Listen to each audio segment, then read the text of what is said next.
like you didn't just move closer than we've ever been. Say it with your eyes, if your heart is close to mine. You don't have to say a thing, I can read the sign. Stay there just like this, don't let the moment fly.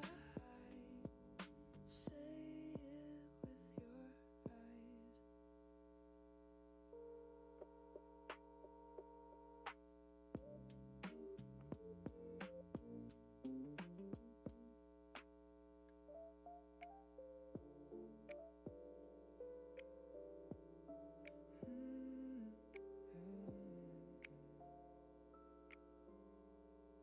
I see you in the smallest things, the way you smile before you speak. A little nervous, a little shy, still you're reaching out to me. Your hand resting next to mine, not asking for a grand design, just the warmth between our palms, like everything will be alright. Stay here with me, let the hours move slowly, your heart be close to mine. That's all I'm hoping. Stay here with me, we don't need forever, just this gentle feeling holding us together.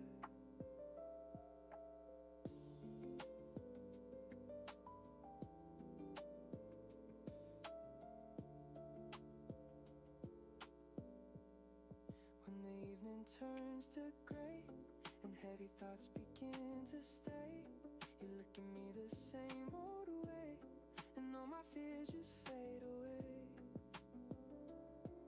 If the world becomes too loud, if we feel a little lost, I will lean into your shoulder and remember what we've got. Stay here with me, let the hours move slowly, your heart be close to mine. That's all I'm hoping. Stay here with me, we don't need forever, just this gentle feeling holding us together.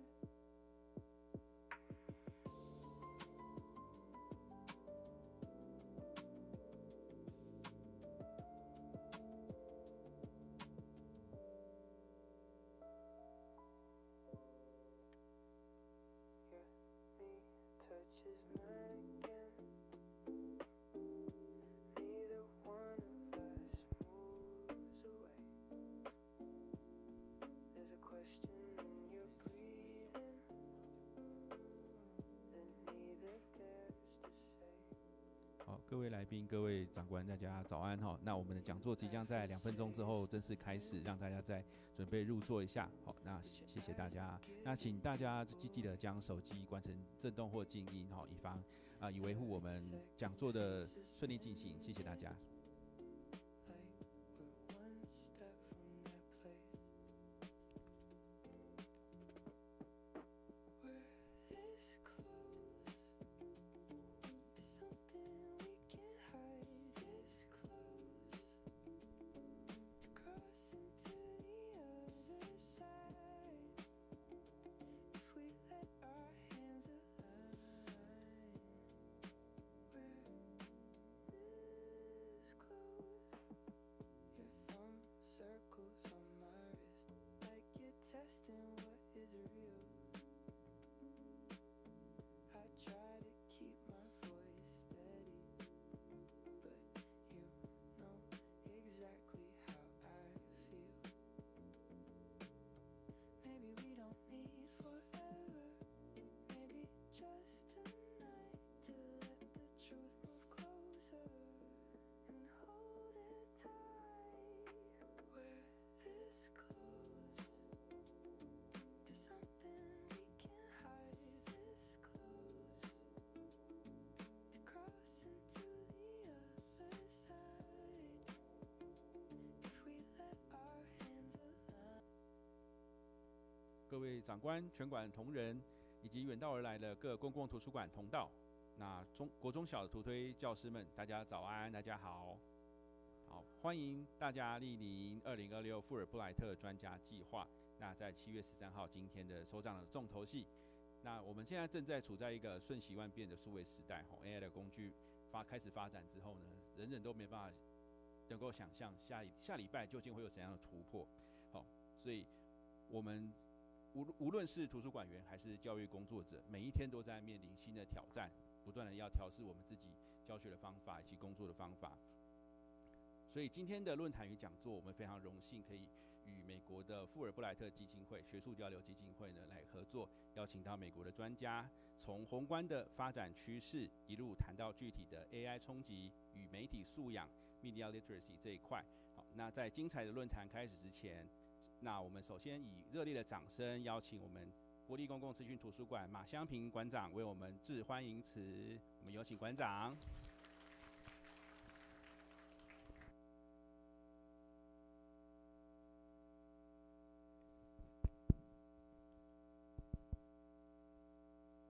好，各位应该多数是台湾图书馆的伙伴们，以及听说有少数的阅读推动的老师们今天也参与了。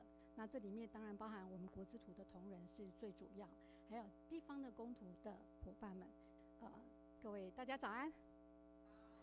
好，那其实刚刚Miller 有简单的谈了一下在 AI 时代那整个在不管是在对人类社会，或者是对图书馆界以及阅读这件事情产生了极大的变化。那这个案子 Fulbright 的Specialist Program 我们争取了3年，跟 AIT 3年多前我们就开始争取。我们希望从当然世界各国不同领域的专家来到台湾，跟我们的公图的伙伴们能够交流座谈，分享他们在他们所在国家以及地方图书馆的经验，增进图书馆员的能力。那为什么要做这件事情呢？一个当然就是时代的一个变化，科技的进步，让阅读跟图书馆以及可能是未来我们人类思考产生的一些变化。另外一个就是常常你看我们图书馆员以前早期的图书馆员，其实只要做编目然后当然会有一些叫做咨询等等。那现在图书馆员，我都觉得要很多武功，要很多的知识，很多的技能。那你 AI 进来，你就要能够使用科技。像在国资图的同仁，必须要能够善用科技的东西，因为我们有运用了非常多的人工智慧的设施、软体跟硬体，还有我们作为国立的公共图书馆，我们在推动不管是资讯素养、数位素养，现在谈的 AI 素养、阅读素养等等，这些都需要有新的知识来协助图书馆员，他才有办法透过这样的一个学习，服务到我们的读者去进行阅读的推广。那这个东西并不是那么容易的，因为图书馆员平常也很忙除了要在现场，你在现场你有固定的时间要在现场服务，有时候是需要写计划，或者是说整理一些数据资料等等，来因应各界各个领域的一些需求。所以作为公共图书馆国立公共图书馆的主管者，我们一定要把这样的一个要增进图书馆馆员的能力的这样的一个工作做好。那当然还有地方的公共图书馆，因为国资图也负担地方公图的馆员的培训。那再来就是我发现到，因为我也是图推老师的中区的一个召集人，发现我们阅读推动的老师他们也特别需要，因为在图书馆里面怎么样去推广阅读，其实跟你在学校里面怎么样去推广阅读，让孩子们喜欢读书，其实是殊途同归的。所以我们有一些活动，包括亚太公图论坛，也有部分的图推老师也参与，特别开心。所以这一次我们也邀了图推老师来参加这样的一个课程跟交流，跟我们来自美国的 Ariel他在当地他所在的图书馆，以及他在公图界的一些经验来分享给大家。那接下来我再多谈一下，因为刚刚 Miller 多谈了一下 AI 其实前2天我相信在座如果是图馆界的朋友也看到一篇报道，就是 The Atlantic 翻成大西洋对不对？大西洋的一个杂志提到说，现在已经是一个后识字时代。因为这个其中一个学者他做了一个调查，他发现在2022年，大概4年前pandemic 那个叫疫情时代，新冠肺炎疫情时代，美国这是他对美国的调查，有1半以上的人他是一整年都不阅读一本书。那其实这样的一个调查其实非常的惊人如果一整年有1半以上的人，2个人其中有1个，那我们在现场就是有1半的人一整年你都不会阅读一本书。那这是让这个学者以及后面其实他还有很多，大家可以去爬一下那个文章。其实他告诉了我们，那在未来如果人们越来越不阅读，甚至是超过1半以上的人开始整年甚至非常长时间不阅读，那会怎样？那这是一个作为一个图书馆，公共图书馆应该要重视的问题。为什么呢？因为透过阅读，我们才能够截取知识、资讯知识，你才能够做深刻的思考，才能够有更多的一个批判跟创造能力，你才能够同理很多东西其实是透过阅读能力累积日积而来的。那在 AI 时代，除了我们取得资讯非常的快速，你现在让你的 AI 小助理随便搜，每天帮你搜资讯，你不用再去读很多东西，它帮你收集好整理好之后，你就可以很快的去看到这些知识跟资讯。 AI 时代再来就是短影音跟社群媒体，让人类的这个人还是看字的一般人他还是会阅读文字，但是看字的方式字数非常少，变成是一个碎片式的阅读，那不做深刻的阅读，叫 deep reading。 不做深刻的阅读之后，人类社会会变成什么样子？那就带到后来，图书馆其实就变得特别的重要。图书馆不会因为 AI 而消失，也不会因为人类越来越不阅读而变得更不重要。相反的，就是因为这样子，图书馆所要扮演的角色，除了提供知识的一个资料、材料还有场所之外，还要协助人类我们不管市民以及读者能够做深刻的阅读、有效的阅读，从阅读中能够有批判的思考，有同理心，能够创造对于人类不管是在各个社会各个层面的一些开创性的东西。所以今天我们大家能够坐在这边其实你们能够在这个 timing 叫做讲一句之前俊琪讲，这个风口浪尖上，我们面对科技时代，我们能够站在这个图书馆、公共图书馆的岗位上，或者是在阅读推广学校的阅读推广的这个角色上，其实各位都非常重要，也非常关键那希望我们这一次邀请的这个 Ariel， 他能够提供很多很多的可能不是台湾的一个做法跟思维，但是从美国的这个做法跟思维，可以给同仁们一些启发跟想象。那 Ariel 我也要简单介绍一下他其实这次来台湾，因为我们的这个叫做 巴威台风其实出了一些小状况，他的礼拜6的飞机被 delay 了，然后转成礼拜天。那礼拜天到的时候，他的行李没有过来，他的行李送到哪个国家去了？卡达送到卡达去了，所以有一点点的小的插曲。那昨天才入住这个我们这个台中的这个饭店，但是也很快他调整好了表示作为图书馆员是很能应变这样的一个情况。那今天他来为我们先开启今天的所谓的图书馆在面对整个未来的一个趋势跟挑战。那 Ariel Dyer 他是美国的这个 Bakersfield College 的一个图书馆员，虽然是学术图书馆，但是他长期参与公共图书馆的相关的活动，不管是阅读推广、青少年以及亲子的推广，其实他都有非常丰富的经验。尤其是近年他关注跟聚焦在 AI 的一个崛起，对于图书馆，对于这个不管是资讯素养、人工素养等等，他的一个他有他独到的一个观察跟理解，那等等也会跟大家做分享。那今天的论坛其实是一个开始，那接下来的2周，他会针对亲子阅读、青少年的阅读，还有图书馆空间的规划，以及在做阅读推广的活动怎么样去设计跟安排，会从美国的视角以及他个人的经验来跟大家做分享。所以我相信在这2个礼拜的一个这个活动中呢，如果全程有参与的同仁以及图书馆的同业，一定会收获满满。那我就把时间留给我们的 Ariel， 那请借大家的掌声，我们来一起欢迎来自美国的 Ariel Dyer。Welcome to Taiwan. OK。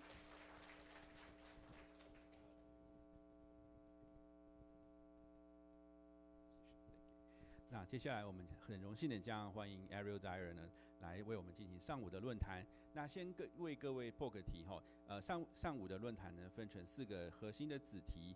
那首先是探讨数位时代下图书馆在 media literacy 素养，资讯素养，那资讯的隐私和资讯的真实性这部分会就做一次介绍。接着会分享如何提升馆员的科技技能。好，那第3个是另外会从无头衔领导这个角度呢，那我们来探讨馆员应具备的管理者的思维。最后则会以他在美国加州在不同的图书馆和不同的县，就是 county 层级的部分，那会有进行不同的跨界合作当做案例，那分享怎么为弱势族群或者是不同的族群、多元族群呢提供更优质的服务。那4个主题是环环相扣的，那相信会为各位带来许多的启发。那我们就再一次以热烈的掌声欢迎 Ariel Dyer。Good morning, everyone. I'm really excited to be here today and for the next 2 weeks. I'm really grateful to NLPI for having me. And now you heard a little bit about my travel woes, but I'm really happy that I made it, even if my luggage did not. So today I will be sharing, this morning I will share separate topics. We'll go into them, but before I start, I just want to say I'm going to be sharing from my perspective as an American librarian. One of the values for me of this program and being here is not just sharing with you, but to learn from you all and to learn from the culture of libraries here in Taiwan. I'm still learning and I'm still new to that. Miller will attest, this morning I had a really good breakfast at my hotel, and I had soybean milk, which I know is a traditional Taiwanese breakfast, but I told Miller that I added a bunch of toppings to it, and he told me, well, that's actually for congee, that's not for the soybean milk. So I am still learning the culture of Taiwan and different things, and I hope to continue to learn that as is related to public libraries and libraries in Taiwan. Yeah. 我加一点点翻译，我看到字幕有点，他在豆浆上面放那个 topping 是那个加料，他放了那个泡菜那些，那个是要配稀饭的啦，对。然后我跟他，但是好像很好吃哦，他说很好吃，所以也许可以试试看，好不好？ It still tasted good. Okay, so when we're talking about challenges and opportunities for libraries in the digital age, I settled on 3 different focuses that I think are really important to help shape how we face this future and these digital challenges. The first is literacy, which of course, Director General told us about the challenges that we're facing with literacy these days. So I'm sure many of us know the struggle. The second is one that I think is less talked about and discussed, but because of how online we are now in the world, user privacy is another concern and opportunity for libraries. And then the third is authenticity. And so I will break these 3 down and talk about what I mean. And also I will be a little, when I lecture, I like to be participatory. So sometimes I might make y'all do some activities, and I hope that's okay. But let's get started. So for literacy, I would like to, if I may, hear from you all. Let me see. I want to ask you how you would define literacy. I think there should be a QR code here. 1 second. Yeah. I think it's the other. Do you have the Google Slides, or is it the PowerPoint? Sorry, 1 minute. You can't use that one? This one, can you download it? That's the one. Because that one has the QR code, it's updated. It's okay.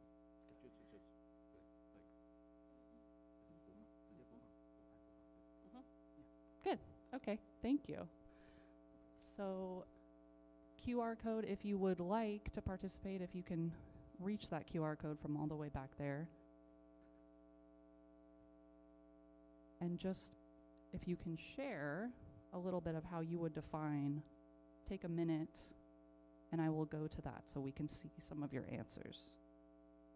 Thank you.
大家进入这个界面的时候呢，它会有一个便利贴的图示，应该是在上工具列的第3个，会有个像便利贴的小贴纸的图示，点那个，那你就会有一个可以在上面打字的贴纸的空间，那就把您的意见分享到上面来。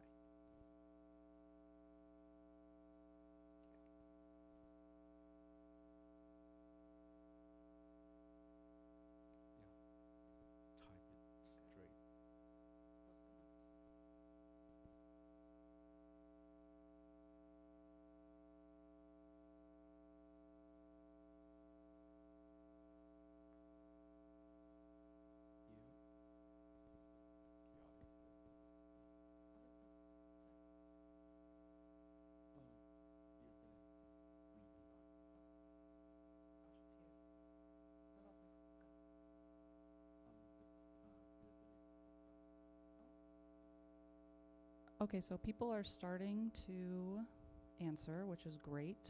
Thank you. I see someone said the ability to read and write. And yeah, that is the basic definition of literacy. Someone else said the ability to problem solve. And I really like, whoever put that, I really like that definition of literacy. Understanding, someone said, yep. I like when, for those of you who are generalizing, this is sort of what I wanted to bring up, is that literacy traditionally was reading and writing. But now we see a proliferation of literacy skills, digital literacy, media literacy, AI literacy. And all of these are, I think, necessary to help us navigate the world. So I would say literacy, at this point, one of the reasons it's a challenge is it's transcended just our reading and writing skills. Now it's about navigating the world and how we do that and how we learn to do that, which gets really complicated. Yeah, someone said comprehensive ability to solve real-life problems. Yes, yep. Thank you all. Thank you for sharing. And thank you for talking to me. So public trust and information sources, part of how we navigate the world and help people navigate the world is how they are getting their information in the first place. And in America, there are some ways that we get news and that I see students get news, and also library users. Local news is one, so like local newspapers, local television stations. Also national news, so for us we have NBC, CNN, Fox News, those big national pieces. But then the main one, at least especially for a certain age, is social media. So how people are getting their information is they just have their computer in their pocket and it has everything that they think they need on it. In America, the Pew Research Center does a lot of good research on literacy, among other things. So according to this survey, Americans under 30 are now about equally likely to trust information from national news outlets and social media. So there used to be, you know, before the internet was huge, people would turn on the news and there was layers of credibility to the information they were hearing. And now there's a lot of distrust for that same structure that used to be how people got their information. Now it's online and it's social media, and that's what they believe. So how do libraries stack up in this landscape of getting information on social media? I would argue that this is a great opportunity for libraries because libraries are loved in America even still, and they are trusted as information sources and helping people navigate and find the information that they need. This is the Urban Libraries Council, and this is a survey on the public opinion of libraries as trusted institutions. So of those surveyed, 79% say that the library is a trusted place to learn about new technologies, which is great, good for us. 78% said that libraries and librarians are trusted sources of information. And 74% said that libraries help people decide what information they can trust. So I think that this is a really valuable statistic in comparison with the research from the Pew Research Center. It shows that even though national news and traditional news outlets are not as trusted as they once were, we still are. So we can still help people navigate these landscapes and understand from the whole sea of information that they can find on social media and on their phone. Some more statistics, because especially if you work with children, you want the parents in your town or city to want to take their kids to the library. Oh yeah, question. 如果你有问题，前面有一个麦克风，可以按那个 on， 打开亮红灯之后，您就可以发言了。不好意思，因为我必须仰赖那个字幕，但是因为它现在后面的是白色的，所以它在下面那时候其实我们看不到。然后它变成黄色的时候，它好快就不见了，我来不及阅读，所以我没有办法就是知道他在讲什么。好，我们调整一下，谢谢。Thank you.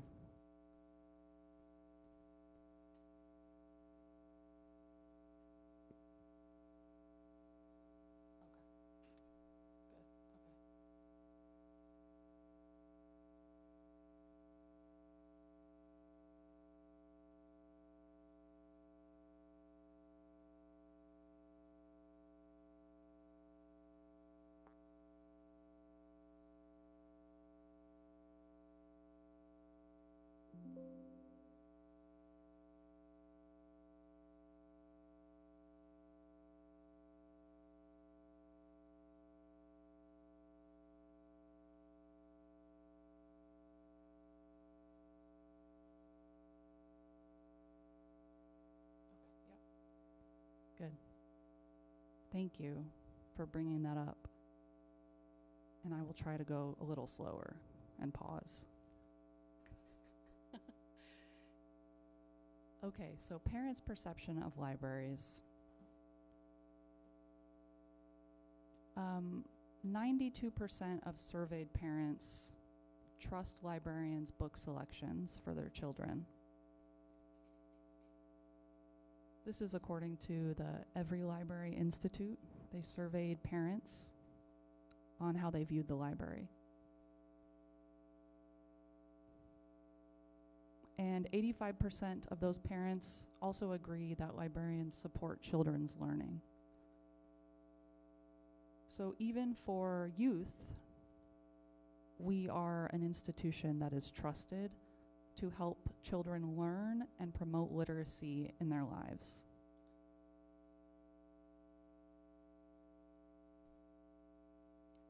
So knowing all of this, my question is, how are we positioning libraries as key digital literacy educators?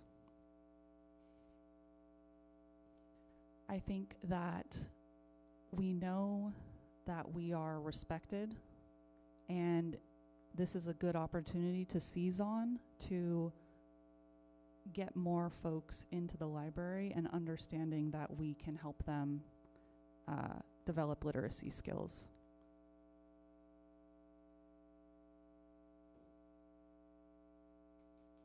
So the second challenge and opportunity that I see as really important to focus on is user privacy. Those same phones in our pocket are collecting a lot of data about us. We use them all the time.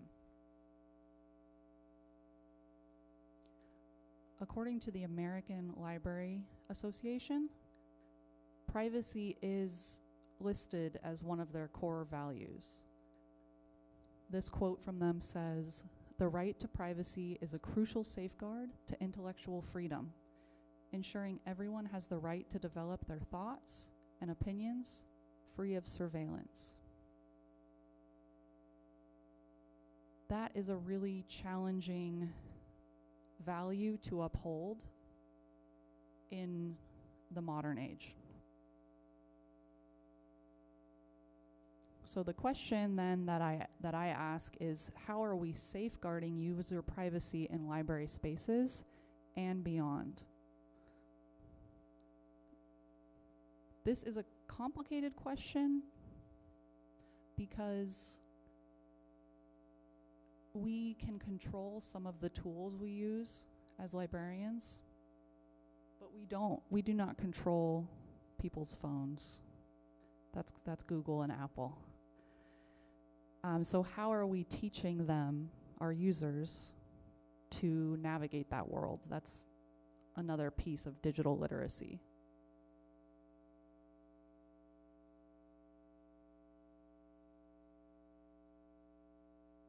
Some of the ways that I have been working on protecting privacy at both of the libraries I work at, I will outline here. So some of the issues you can control are within your power to do, those local controls.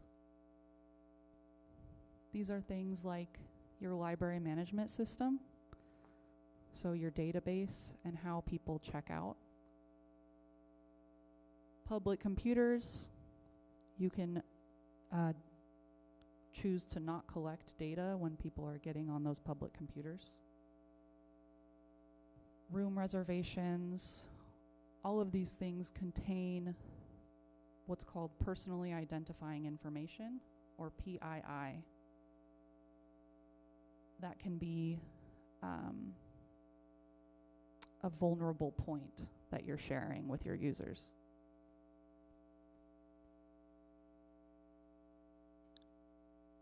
But there's also third-party vendors.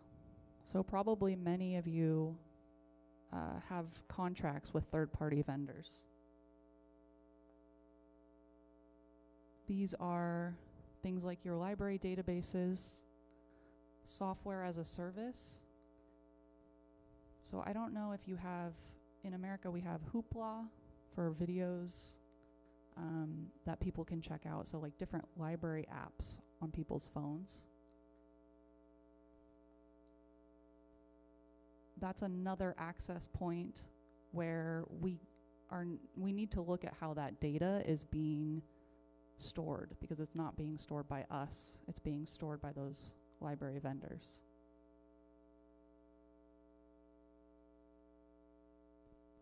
And then the third piece, which I think is the fun piece, is educating the public on how to protect their own privacy. So this is programming opportunities, like data delete parties, where you could host a party, everyone comes and then they go through their phone's privacy settings, or look themselves up on Google.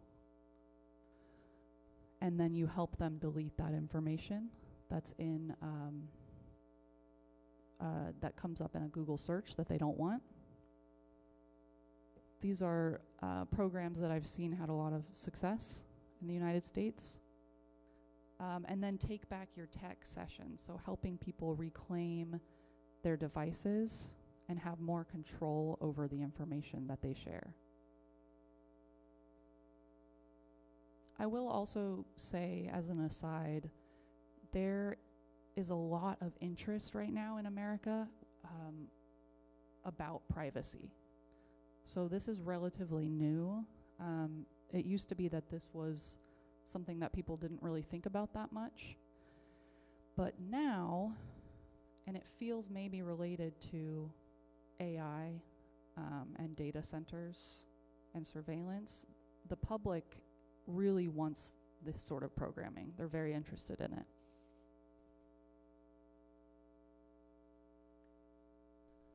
So I am currently in the middle of a privacy audit for my library. I actually work at 2 different ones. So I am hired by Bakersfield Community College, but I also work at a public library, which is in a more rural area of my county. And I have written a privacy policy for the public library, and it took a long time to get it approved by City Council. There was a lot of education, but we got it done, so that's good. But my community college library is a lot bigger of a system,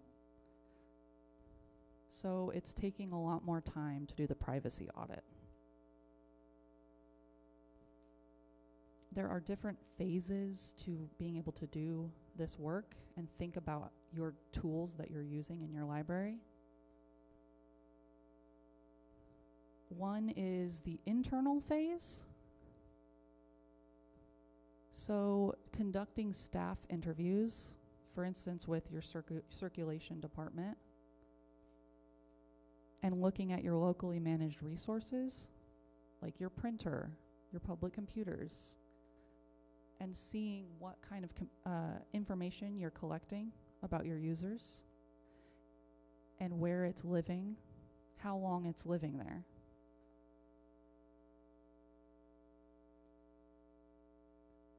And then there's the external phase, where you look at the library vendors that you work with and put everything together that you've gathered into a privacy policy that's publicly available for your users. And maybe you already have this. Where I am, this is something that is not being thought of and is not very intentional right now. So that's a big part of my work, is trying to make it more out in the open and have more control over this, so we can uphold this core value of librarianship. Some of the resources that I have used and found very helpful in this work is the Library Freedom Project, which I am a member of. They help with privacy. They have AI resources. They've been very, very useful. Yeah. So this privacy audit best practice, will it let you click? Yeah, will it not work?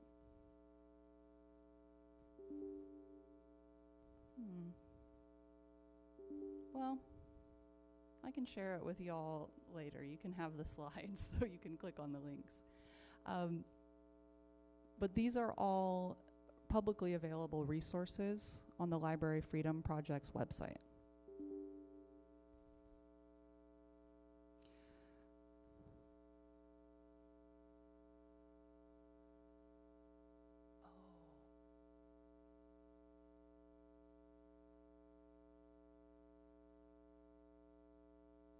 Sorry, technical difficulties. It's like a firewall.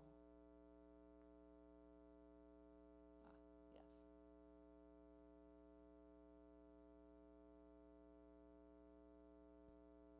Syncing. We did it. So these are resources that helped me quite a bit. Oh wait, is the tool on? One second. There we go.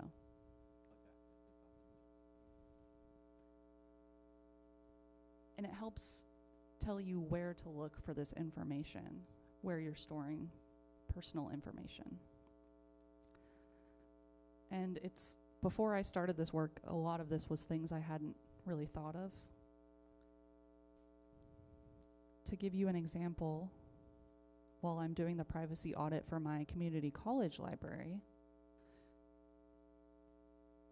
I took a look to see how long we were storing our user data in our database. And it turns out that we had 80,000 users in our system, but only about 30,000 of those users were active. So it means we were just keeping information about students forever, and we weren't deleting it. So it's been really helpful because now we are deleting that and we're being better stewards of the information that we keep. Okay, we can go back to the, thank you for pulling that up. My advice, if you're interested in doing a privacy audit, is to start small. It's a long project. It takes a lot of work. And it is helpful if you know other institutions that are also doing the work, because then you can have meetings, you know, once a month and share resources and knowledge. It also can take some convincing if you are passionate about this and you feel like it's important. Not everybody is, so you may need to get institutional buy-in when you are doing this work from your administration.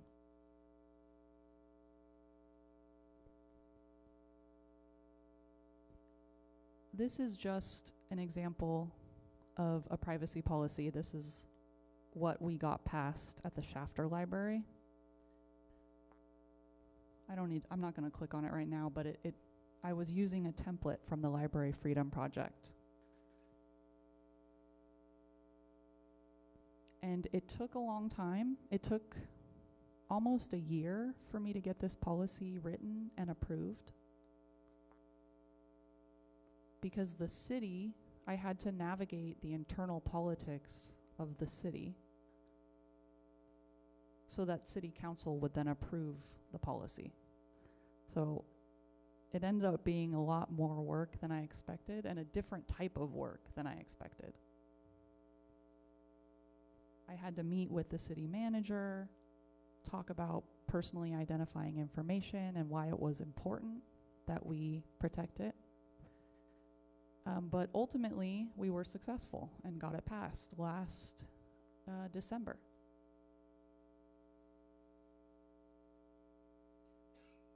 Okay, that's enough of my privacy spiel. Now I want to talk about authenticity. That is another challenge for libraries in the digital age. I really like this quote from digital rights advocate Tawana Petty. She says, "In all we do, the human element must be part of our daily interactions." So how are we keeping that human piece when everything is so online?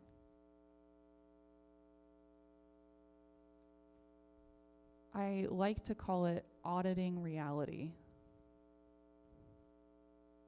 So we did a privacy audit, but now we're doing a reality audit.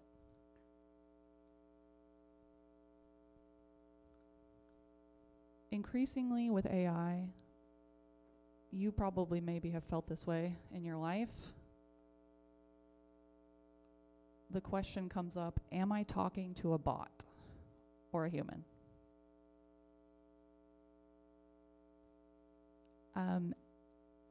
Helping people navigate and answer that question, I think, is a good role for us as librarians. We can help them answer that. Also creating and prioritizing what I call relational tech. So how are we promoting tools and using tools that help foster that human element? Don't obscure it for something that's more machine.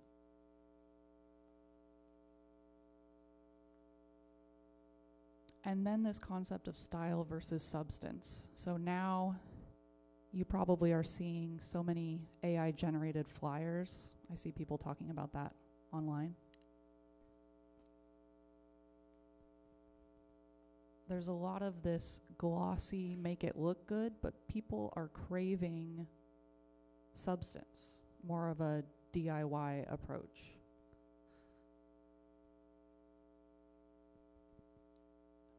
In my work as a college librarian, a big piece of what I do is help users evaluate authenticity of the information that they come across. One of the ways I talk to them about that is focusing on the integrity of information, which, when I say that, what I mean is when the information gets from point A to point B, is it the same?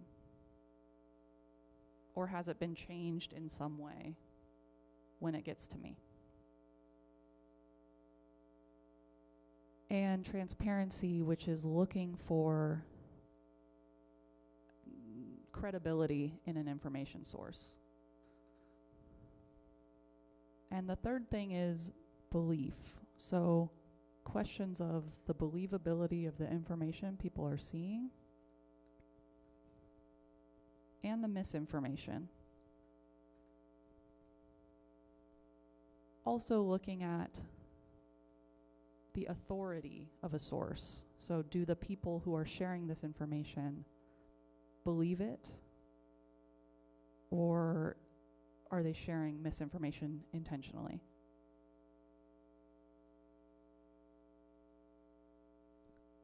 So for integrity, I use a resource called the News Literacy Project. They have a lot of good slides and teaching materials for students. So this video, which I will show in a minute, was shared online alongside text. The text said, "The Hells Angel motorcycle gang was on its way to confront a Venezuelan gang in Colorado." Let's see if it works. You can see from the picture, I don't need to play it. So here you have a picture shared with a caption. sometimes, you know, when you see this information online, people it is designed to provoke an emotional reaction.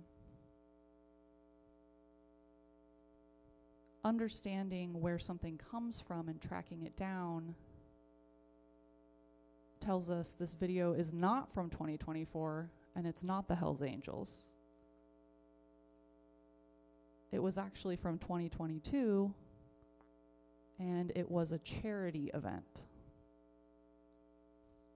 So helping students analyze these information pieces and social media and where they come from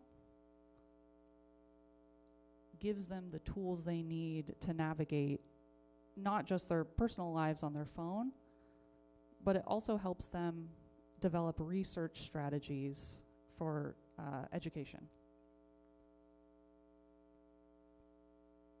And this is just another slide from the News Literacy Project that gives you some tips on how to identify fake content.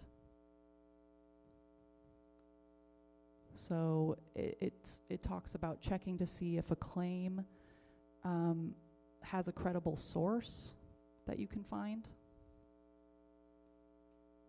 And then also using tools like reverse image search.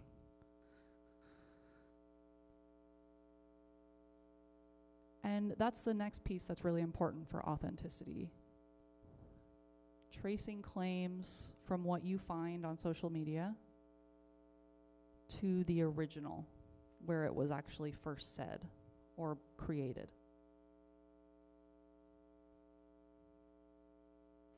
Here's another example from the News Literacy Project. We have a social media post. It says, breaking, ICE allegedly offering $750 for reporting undocumented immigrants.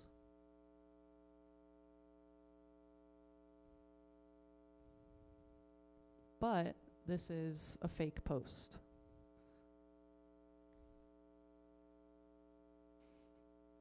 This is something where you would teach students to Google it, find it online,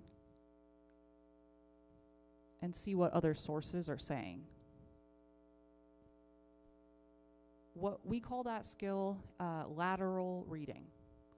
So it kind of pairs with deep reading, where you're looking intently at one source.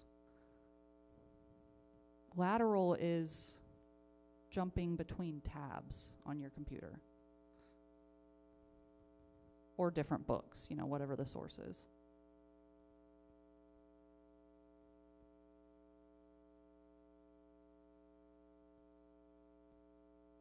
And then this other piece of authenticity that I try to teach my students is the hardest one, I think, to help them identify. This is the concept of belief. So, does the author or the poster believe what they are saying? Or are they doing it for money, for fame, for some other reason?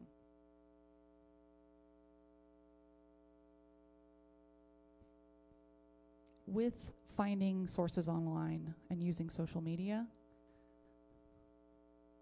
a big issue is that many people are getting their news from influencers. And this is a problem because of things like sponsored posts,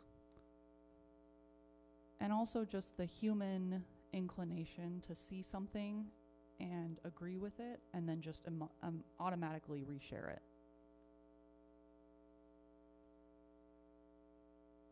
So in a survey here, only 36% of the influencers who were surveyed said that they fact-check information before sharing it. This is a big challenge for the digital age, and I think that we as librarians and library staff can help people learn how to navigate it.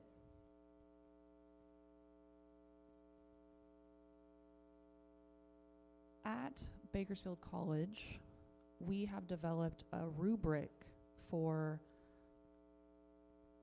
evaluating information sources. And when you're thinking about authenticity, artificial intelligence is one of those realms where that becomes an issue. Sometimes it will generate errors, and then you have to trace where it got the information that it's generating. So we had to update our evaluation rubric.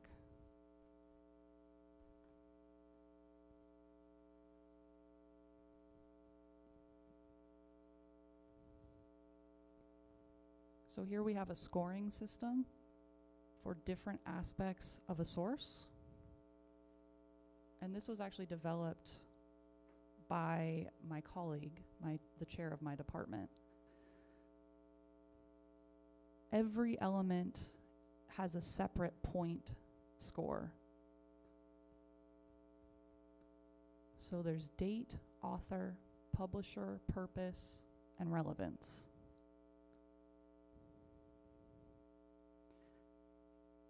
We were brainstorming together, my library chair and I, about how to adapt the DAPPER test now that artificial intelligence is everywhere.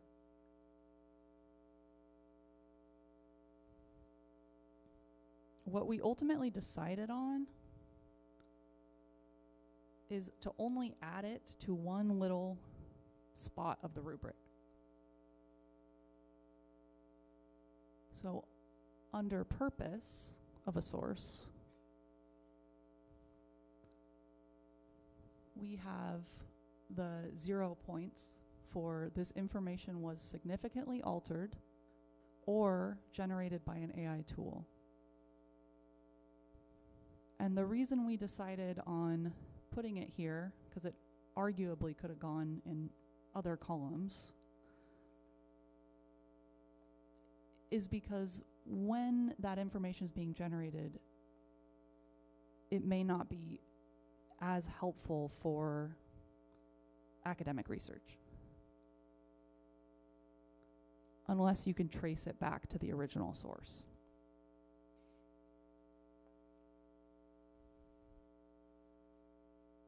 Oops. It's okay. I think I can do it. That's far.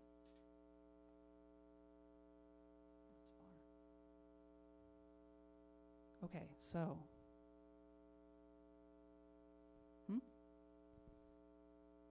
now that we've talked a little about the challenges and opportunities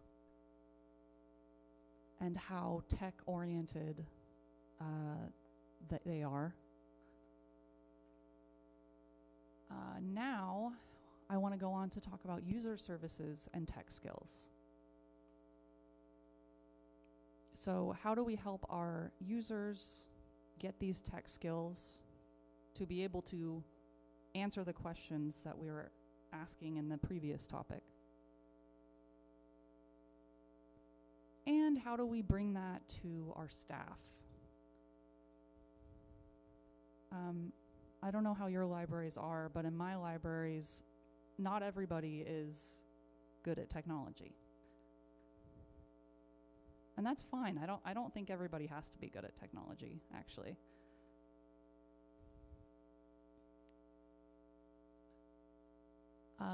Reference services are changing with technology as well, and I'm going to show you a tool that I made for that in a little bit.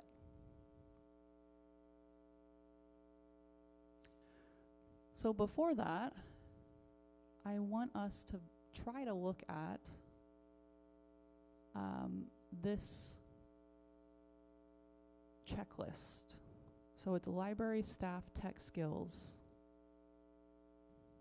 It may be a little challenging if, because it's in English, but we'll see. So here's a QR code, another QR code.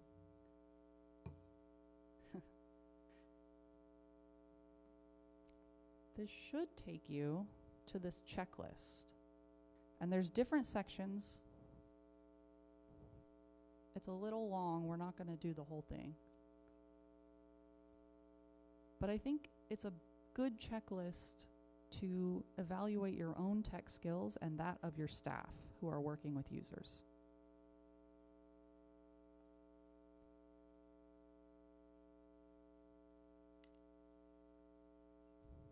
Okay, I will wait until I see that you have got it on your phone.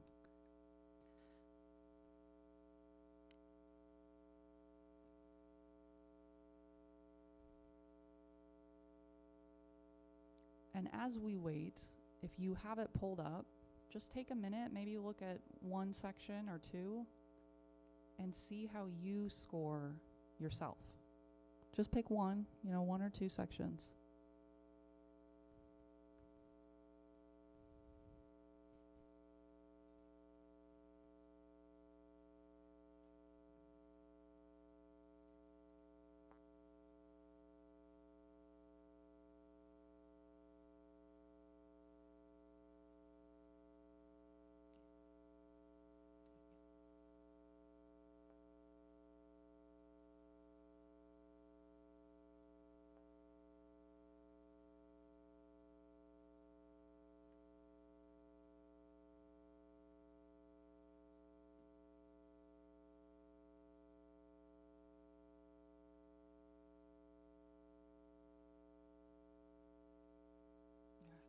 Don't take all of the questions, just look at a little bit of it.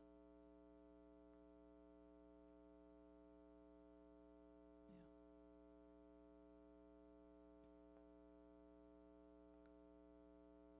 Okay. Should I read a piece of it?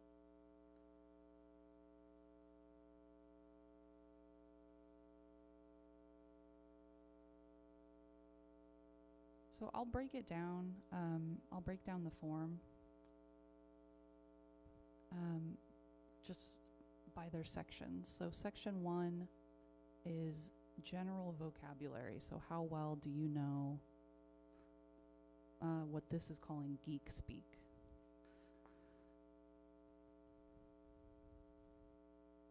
And so this is things like, World Wide Web, URL, double click, which might seem very basic. But many of the students that I work with don't know a lot of these. I have to teach them how to minimize a browser. I have to teach them how to copy paste.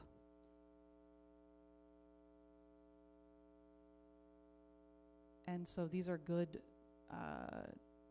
things to see what I know. And then,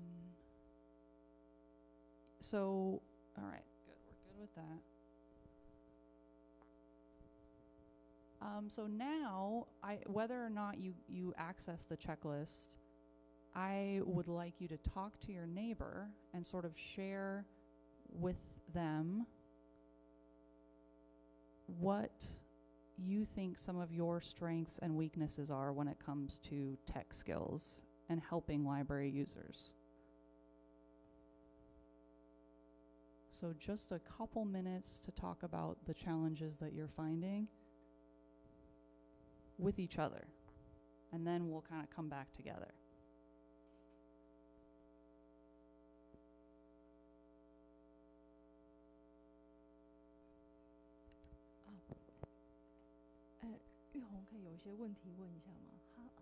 Can I have some question for you, Ariel?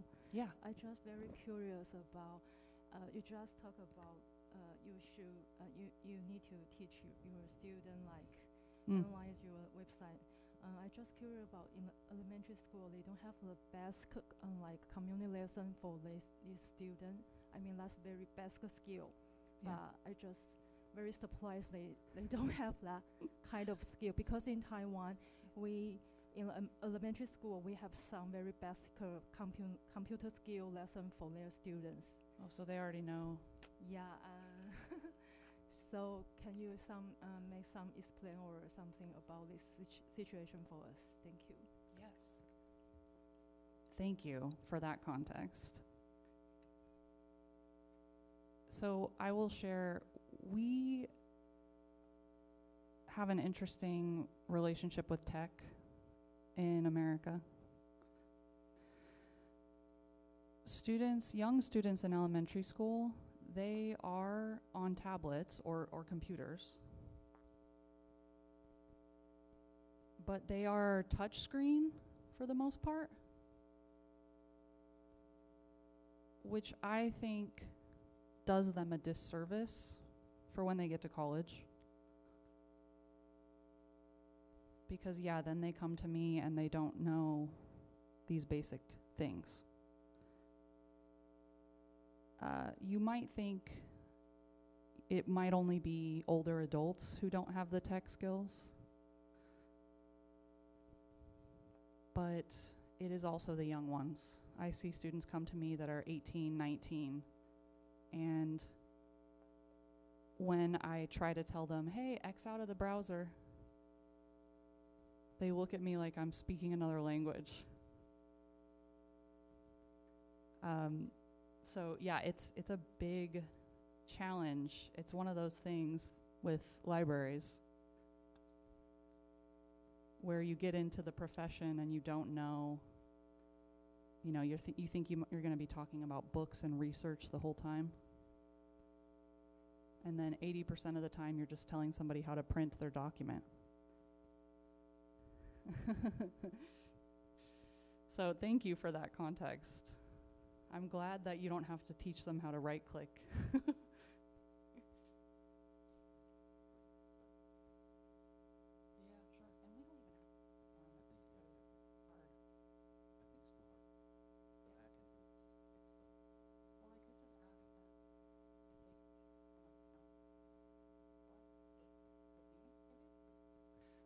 All right, so I'm gonna adjust this a little bit. Instead of this activity where you look at this, I would just like to hear from you if you have examples to share. What are you seeing as far as challenges that your users are facing when it comes to tech skills? Does anyone have any?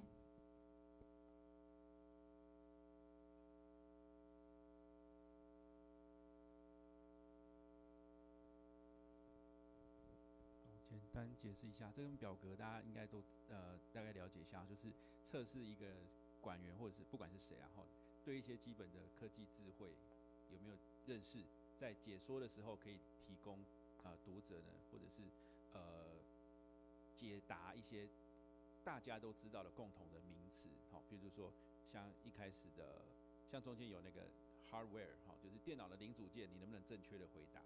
就说我电脑为什么开不了机，是不是？为什么突然关机了？那你要跟他说，那你是不是过热？那你什么东西过热，你要准确的讲出来。你的风扇过热，什么什么过热，然后你要能够准确的讲出来个别的部件有什么问题，那他就在测试软硬体跟系统方面，你能不能有一个准确一个基本的认识，给自己做一个小小的测验这样。那因为名单很长，所以 Ariel 呢改用一个方式，就是说大家在服务的过程中有没有使用者跟你回应在科技使用方面的任何的问题，大家可以分享一下，就是在台湾跟美国上有什么不同，可以让大家知道一下。桌面上的麦克风都可以打开来，中文也可以，不用紧张。Hello, Ariel. Hi. I want to share my experience about senior adult use computer or phone. Next, I will speak Chinese. Okay. 就是在台湾哈，其实我们在乐龄服务的这个部分，我们也是要跟他们教导一些有关科技方面的一些应用。那常常面临到的就是年纪比较长的这个部分，在教导他们的时候，其实馆员要付出更多的时间跟耐心来跟他们就是做引导。那在美国的这个部分，就您所了解的部分，除了在青少年的这个部分以外，那在年长者的这个部分，会不会有跟我们台湾有相同的这个问题？他们会到图书馆去寻求就是在资讯使用的这个部分的支援这样子。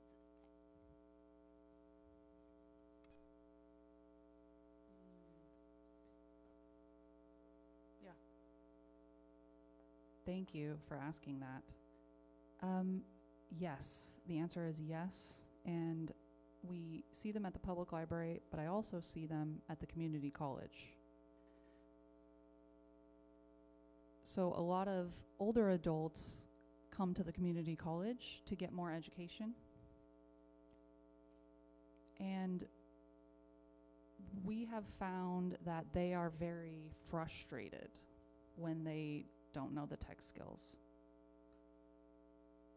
So with the younger, they seem to be a little bit more patient, or at least quiet if they're mad. And our older adults are not quiet when they're mad. So that is a big challenge for us, is how we help them when they are sometimes taking out their frustration on us as library staff. Some of what has helped me when I'm navigating that is customer service and developing those skills. So I like to tell people, as a librarian, I might not know the answer, but I can definitely help you find the answer. And we will learn together.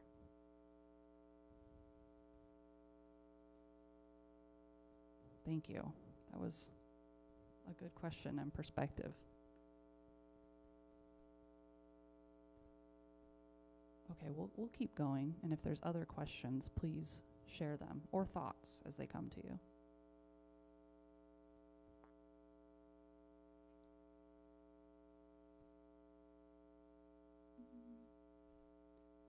Is it working? There we go. So as you think about these skills, it's good to consider who at your library already has them.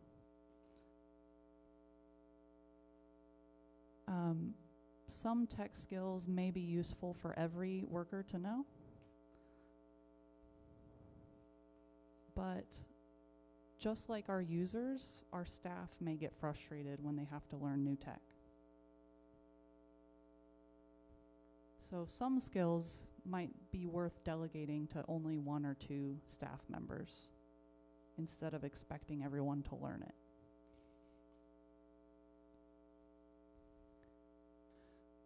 Now I want to talk about a tool that I developed.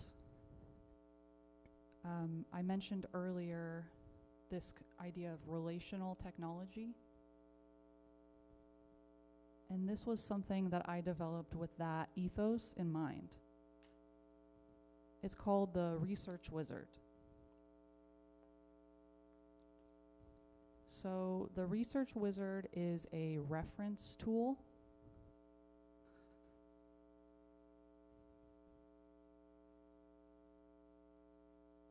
And it is designed to help students when the library is not open or chat is not online. I think many libraries are doing this sort of thing, but they do a bot or use AI. But I'm just really extra, so I wanted to make a whole tool myself. So in it, a student can approach the wizard and ask for help with specific information sources that they need. We broke it down into different sections, so popular sources like social media and news.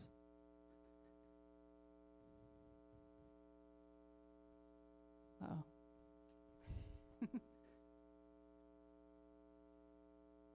Yeah, how do I get the AI stuff back on? where to?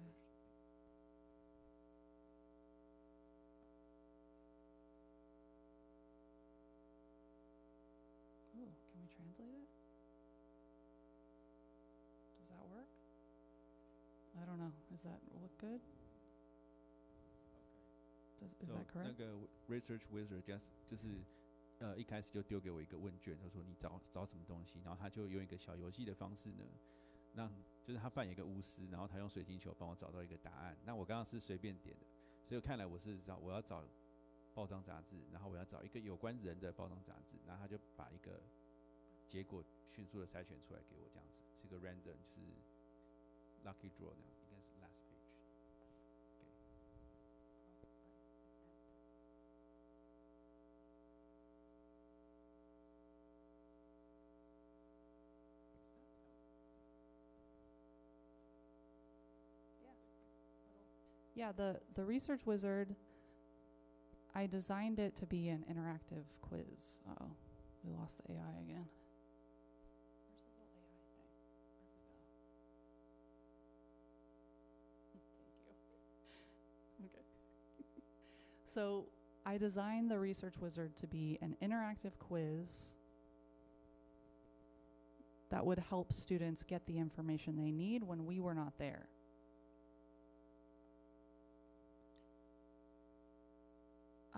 The idea was there were a lot of students who were reluctant to approach the reference desk.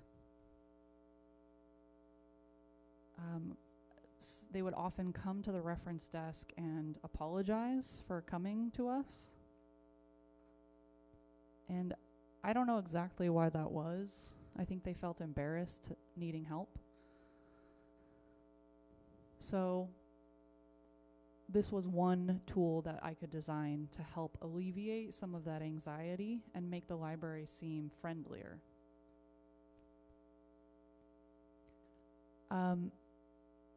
I built in fun little nerdy things for people and for myself because it was fun and I liked it. And I used a tool, an online tool to build it called Twine. Twine is a tool that is used in the interactive fiction community. And it's usually for storytelling. It's a storytelling software.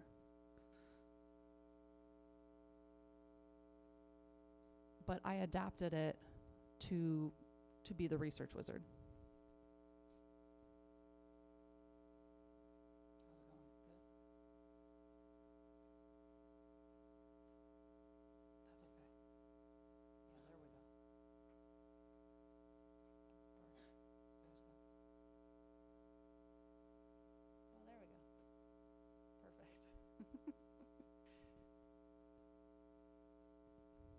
Okay, so that's my little tour.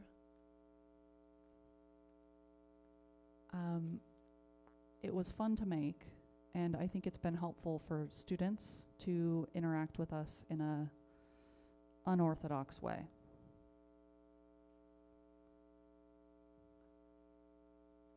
This tech tool, though, wasn't easy to make. I'm not very good at coding. So I like to show it as an example of if you have an issue and you're trying to solve it in your library, even if you're not very knowledgeable when it comes to technology, you can still use technology to relate to your users more if you're starting from that human place of the issue that you're trying to solve.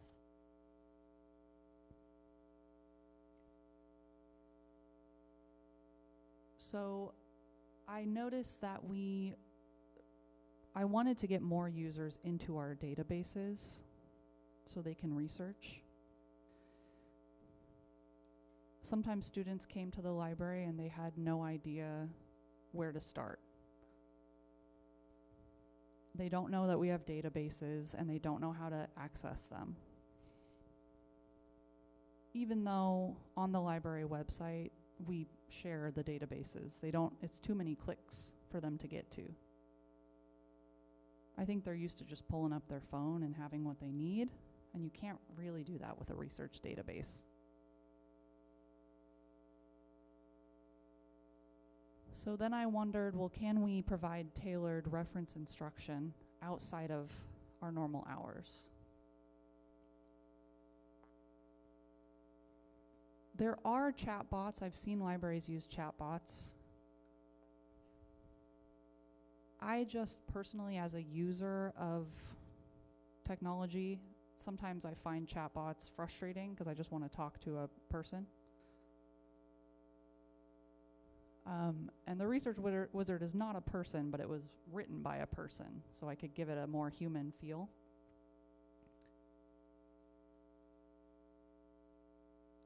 And I love interactive quizzes, so that's why the research wizard was born.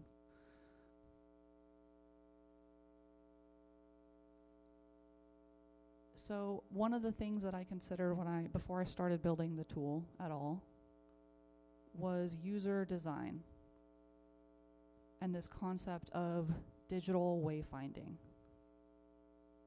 So how are we helping our users navigate not just our physical spaces, but our spaces online? Often when students would come to the library, they had already looked at our website, but couldn't really find their way around it. So this was meant to be a starting point that was user-friendly to draw them in and point them to the right database that they needed.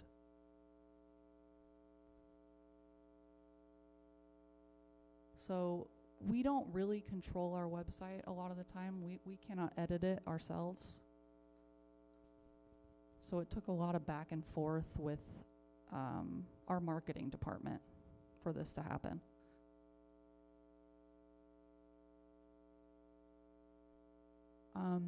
I wanted to show the process where before it was a pretty tool, it was chaos on paper.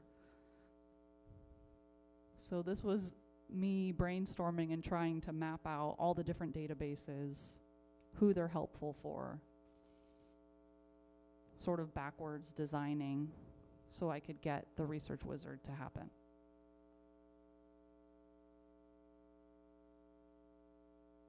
After I did the chaos on paper, then I organized it a little better to have a map of our different databases, and I organized it by subject, or what we call pathways in our college.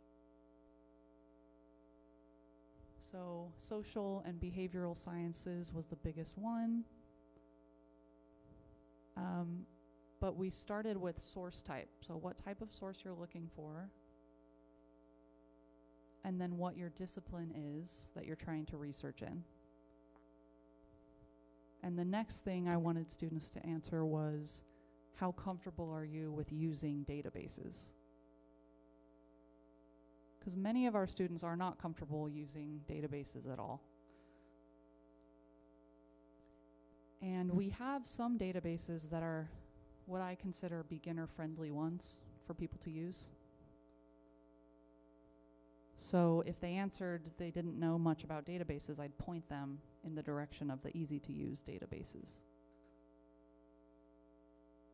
Whereas for those who are more skilled, I would direct them to a database that's, harder to use.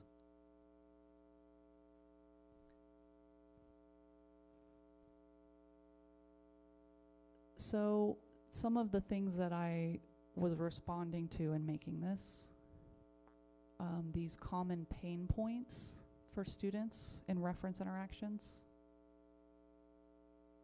Students are struggling to understand source type. They would come to the reference desk, say they needed help with research, and not understand even what sources they needed to write their papers. We usually split them into two. We have popular sources and then academic or scholarly sources. but they don't know what either of those are. So we have our work cut out for us. And then emotions. A lot of these people, as we talked about earlier, regardless of age, they get stressed when they're using technology.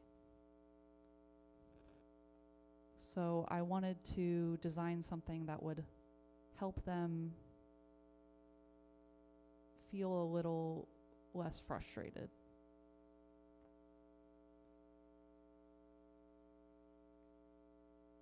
How I built the wizard was this tool called Twine, which helps you,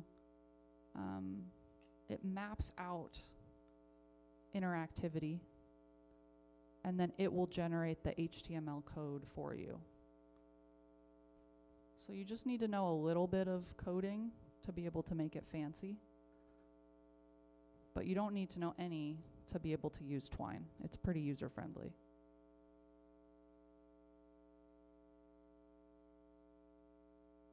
So first, the pre-mapping of the story and choosing a story format. Twine has different story formats depending on your needs. And then there was the testing phase, so it took several months of testing with librarians and students to make sure that the research wizard was designed to help them.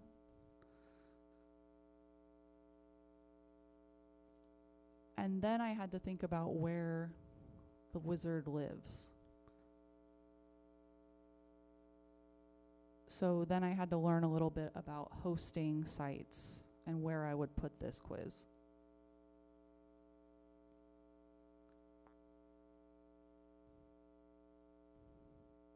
So there are still some challenges even though we have the research wizard and students do like it and use it.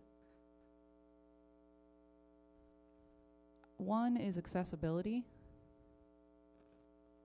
We have to meet WCAG standards for all of our digital content. So that students who use screen readers or have, disabilities for being able to see things on the screen, so that they can still interact with it.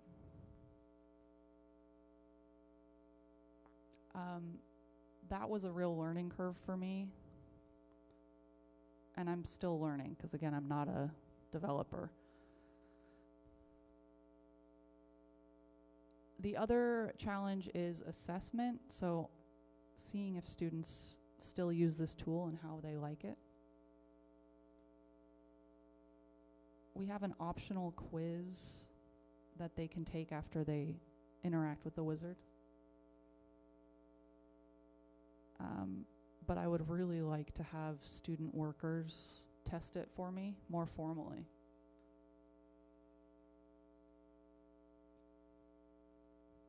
And I'm constantly changing and updating the research wizard.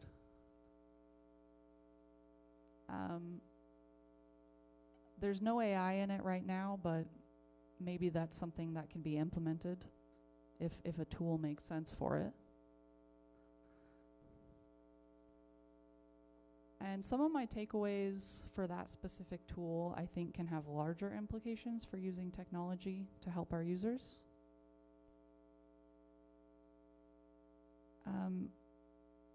Probably all of us right now could identify some sort of problem that our users are facing. And for me personally, it's really easy to jump to a solution for a problem. But I think that it is better to thoughtfully consider the issue and sit with it for a minute before you think of the tech tool that will solve it.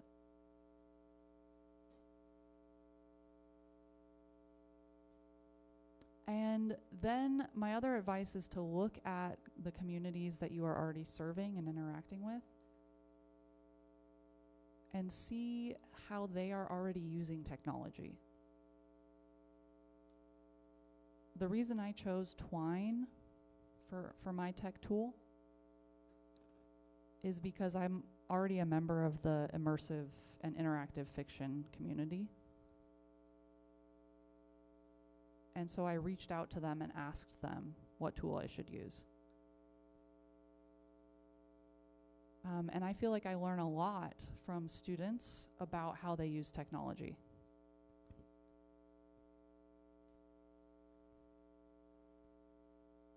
And then my last takeaway from the wizard is let the project pick the tool, not the other way around. Sometimes you find a new technology tool and it sounds really cool. But that doesn't mean there's a good use case for you. So start with the problem and then move to what tool should I use to help me solve it.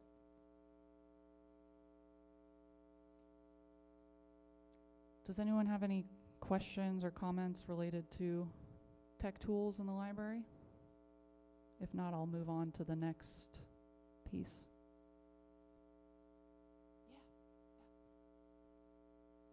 We are going to do a 5-minute break right now so that you can use the restroom or, stretch your legs. And then we will be back at, what is it? 11:05. Thank you. 好，各位，我们现在进行5分钟的快速休息时间。那大概在11点5分的时候，再请大家，或是11点6分，我们再回到会议室来继续下面2个议题。好，谢谢大家。掌声先谢谢一下。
那我们在1分钟的时间，我们就会重新邀请 Ariel 来上台来分享哈。那请大家准备入座，谢谢。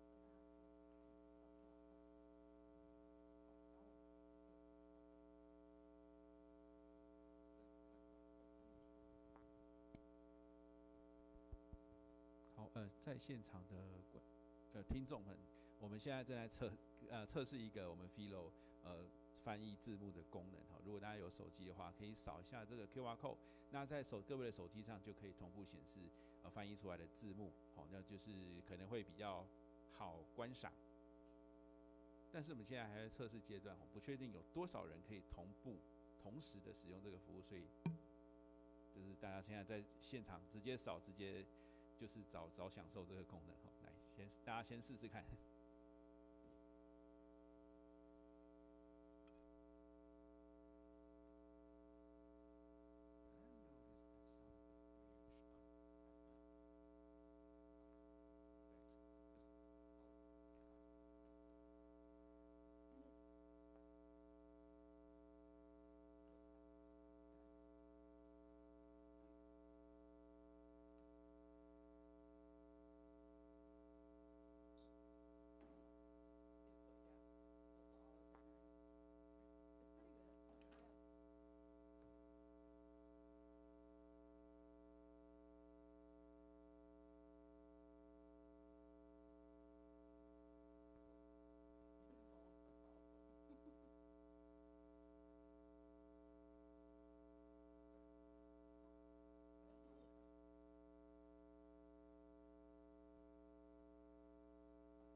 好，那各位一边使用这个手机上的字幕的同时呢，如果有任何问题呢，欢迎在事后回报给我们工作人员哈，大家的心得，我们很需要大家的心得。那紧接着我们就继续邀请 Ariel Dyer 继续分享他最后的2个议题，那完成上午的那个论坛。好，那我们就再次掌声欢迎 Ariel Dyer。Okay, hello everyone, I'm back. And I see we have improved the technology, so that's great.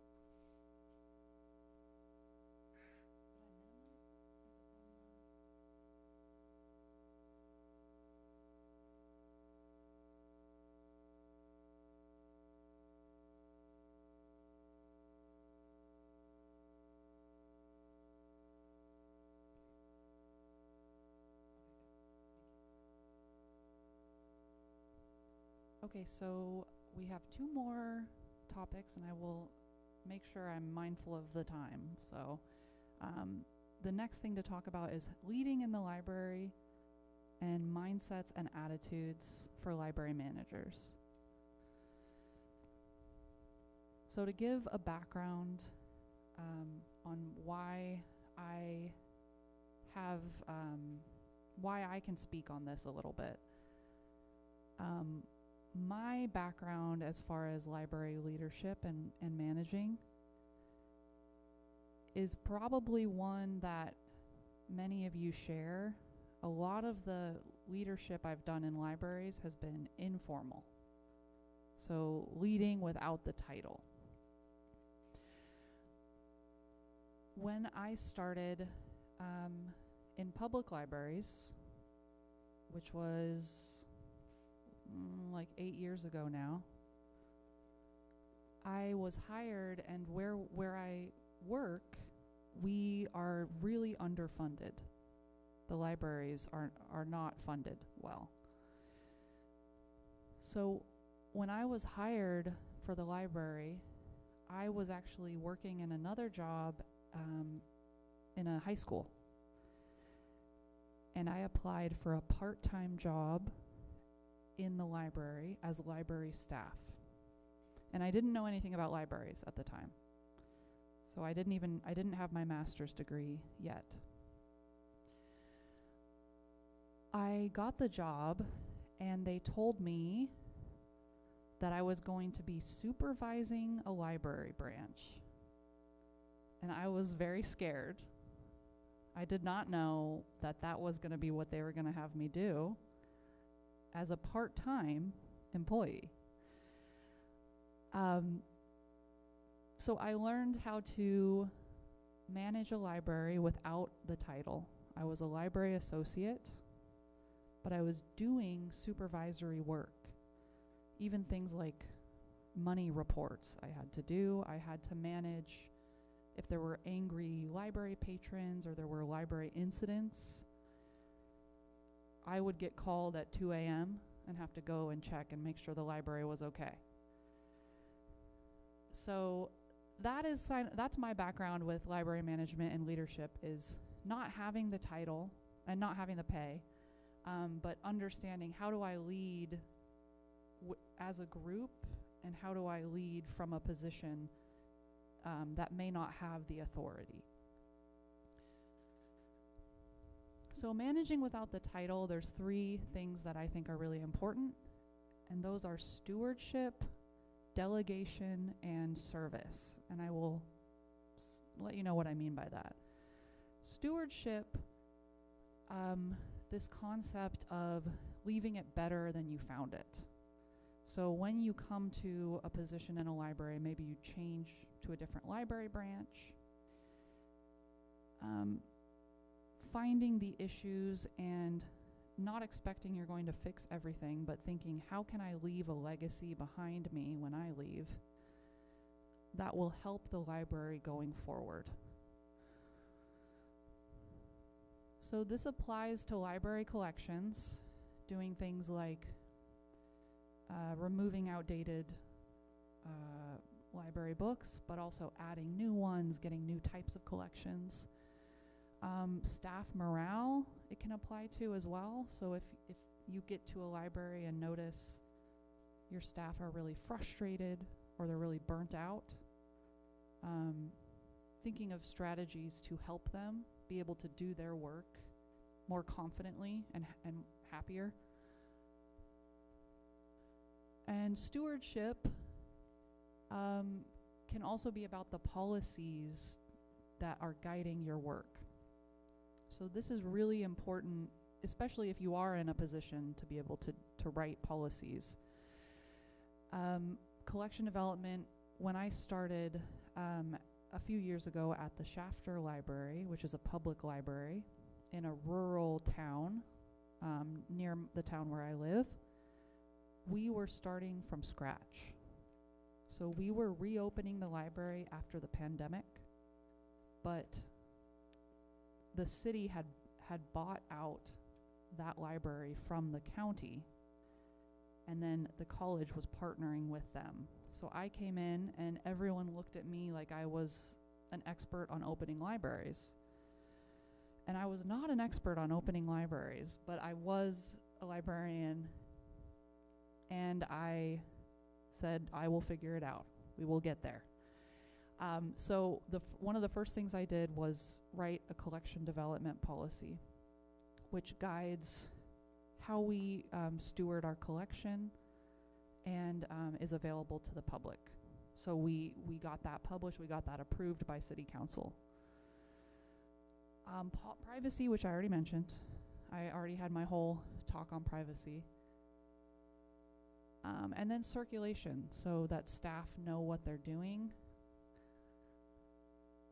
All of these things are good to codify in writing so that people can refer to it, even when you're not there. including workflows. So what happens in a day? What does a day look like? What does a week look like?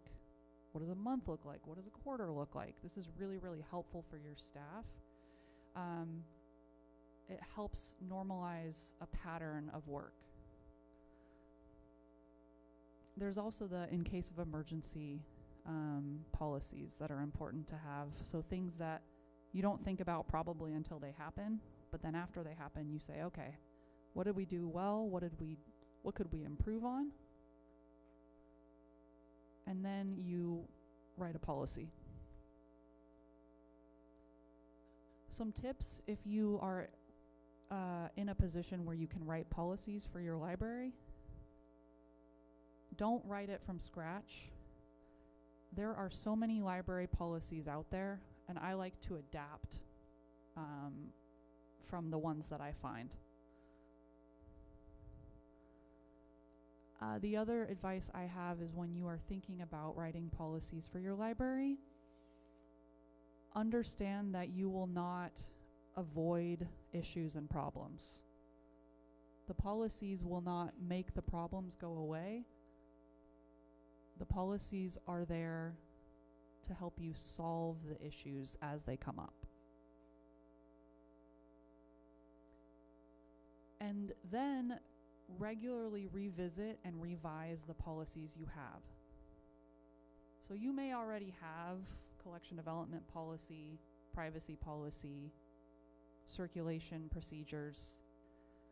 It is good to periodically go back to those policies, sit with your staff, and say, hey, what's working, what's not, and update them. The other piece for leading, with or without a title, is delegating. So that's the concept of many hands make light work. It is easy to get into a position where you want to do all of the things, so you make the event or the program perfect. But it will be more successful if you use your staff and the skills that they have and let them do the things that they like to do.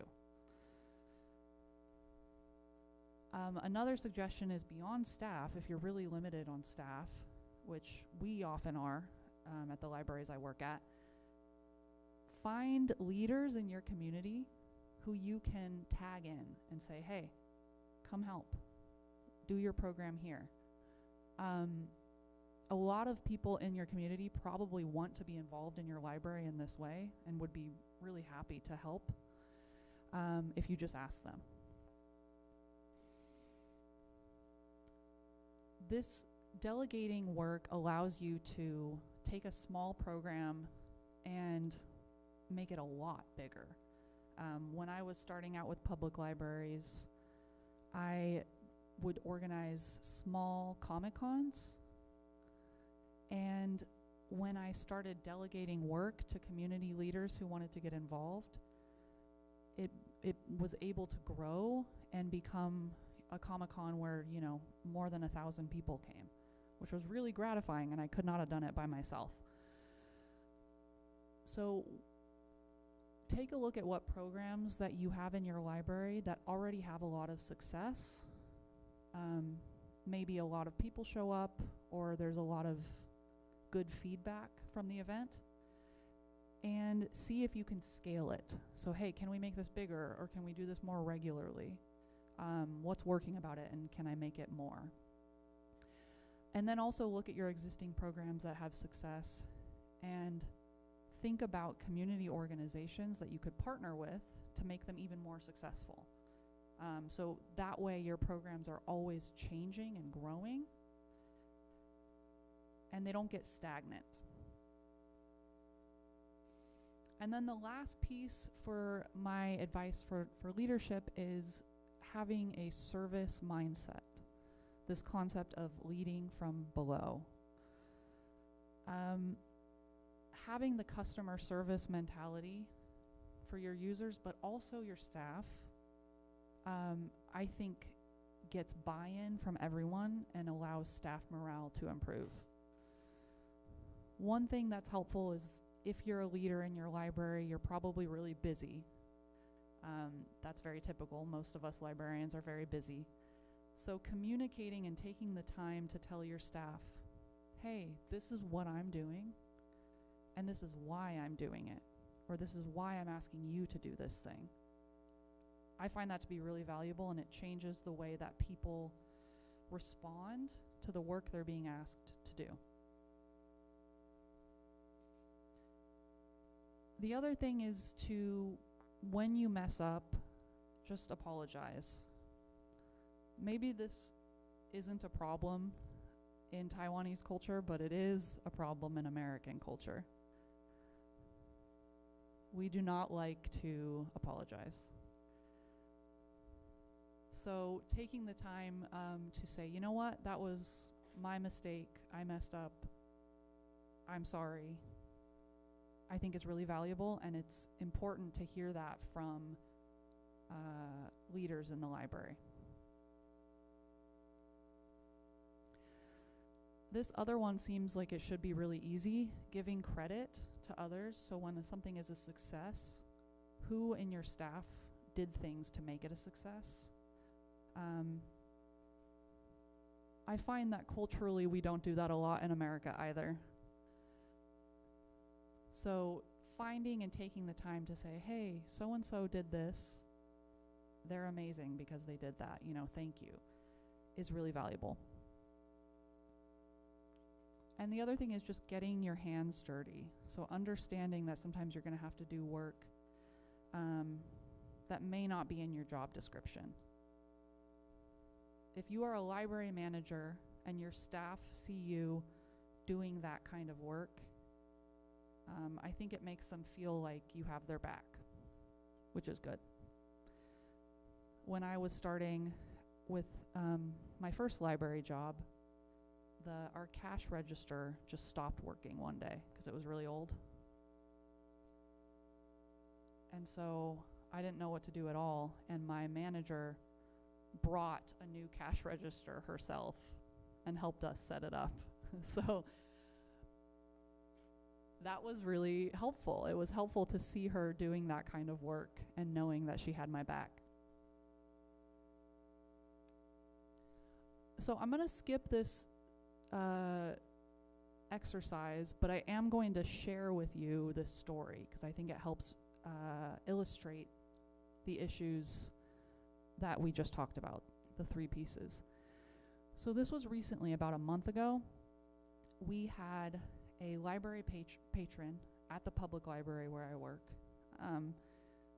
who we all know. He's very friendly normally. He's there every day. But recently he seemed a little off, like something was wrong. He was acting erratically, and he kept sending a bunch of emails to all the staff that sounded not normal. So one day he yelled at the front desk staff, and the branch manager asked him to leave the library.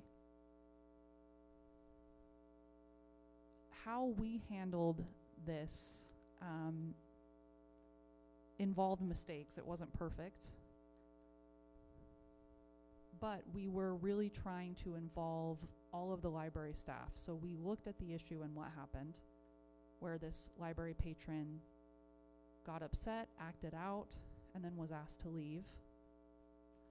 And we realized we did not have a policy for removing patrons from the library. So, because of that, I think that could add to this user's frustration, because he was asked to leave and then was not given a timeline for when he could come back to the library. How we fixed that was looking up other policies to see what other libraries do to remove patrons. And some of the policies were really punitive, like no sleeping in the library, you're banned if you do that, you know, really harsh punishment. We did not want to do that. So we wrote a gentler policy, and our director ended up meeting with that library patron.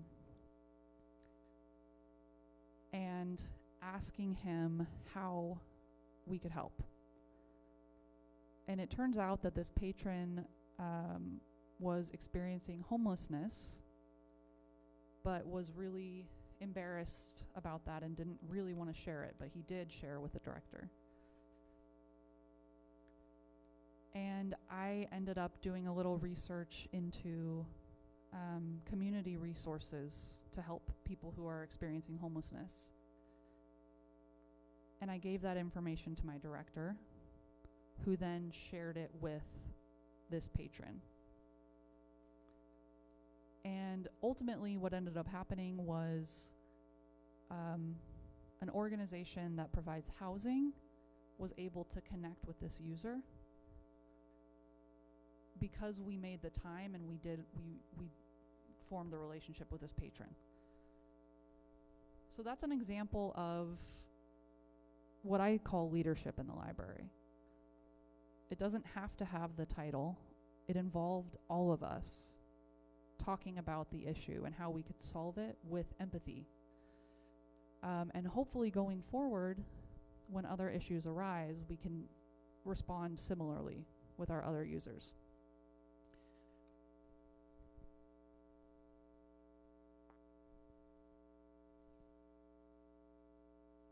Okay, so now I will briefly talk about public library services for underserved communities, which I have a lot of experience with working in Kern County, where I live. So we have issues with funding in our library that I can briefly break down how American library funding works in a nutshell. There is funding by municipality. There is also some funding that libraries receive at the state level. And then even higher than that, there is some funding that we receive at the federal level as well. Although this was actually recently challenged because our current administration wanted to get rid of the Institute for Museum and Library Services, which is how we get funding federally. So because of this breakdown, different states receive different sums for their libraries. In California, where I am,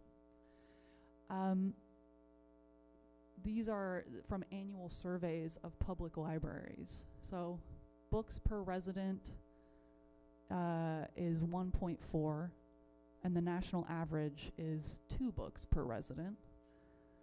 But I want to point really at the total annual income per resident. So how much money we're giving for each library user.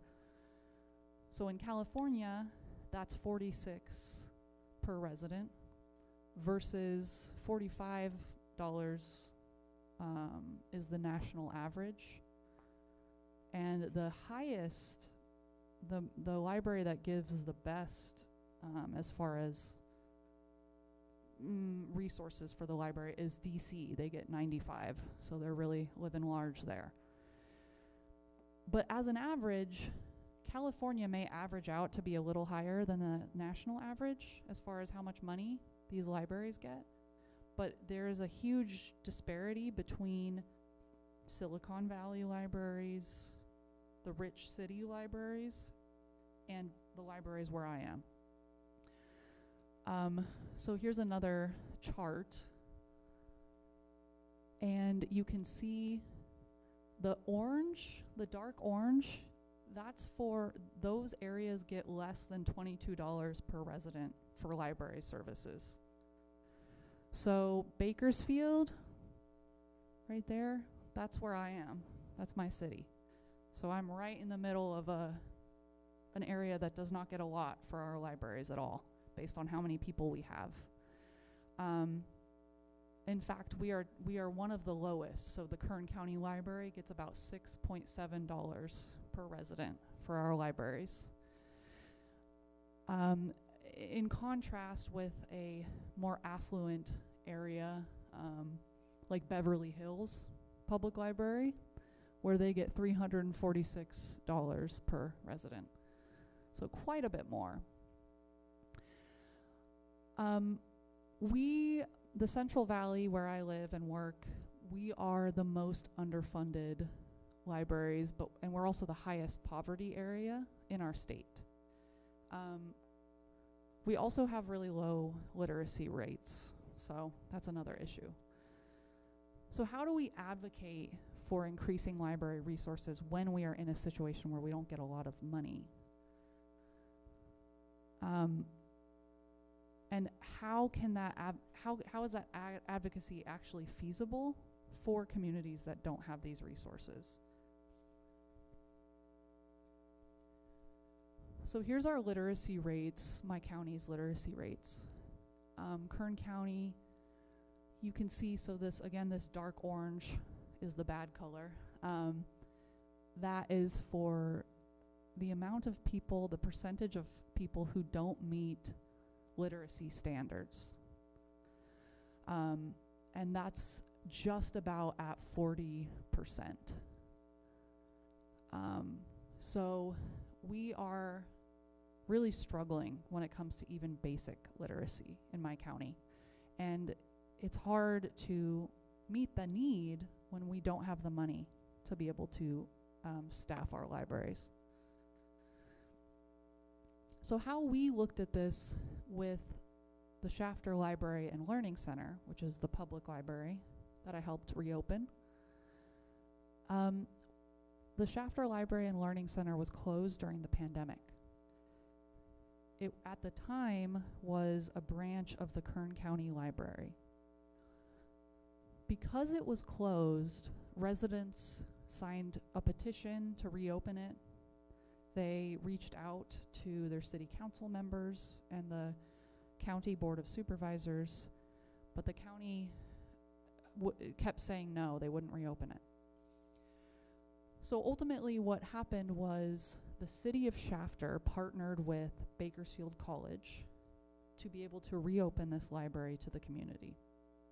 It took a lot of advocacy from the community themselves, they were the biggest player, but also from the college and the city. So some of the things we learned when we did this advocacy was mobilizing our allies was really important. So when you're working with underserved communities, who in your community is a leader that keeps showing up and advocating? How do we mobilize them and keep them informed of the issues? And then building on small investments was really important for reopening the library. One of the reasons we had such community buy-in at the Shafter Library was because of our Library Friends group. They were instrumental in doing this organizing, and they also take care of little free libraries around the city. Are y'all familiar with little free libraries, or is that a concept that you do not have here?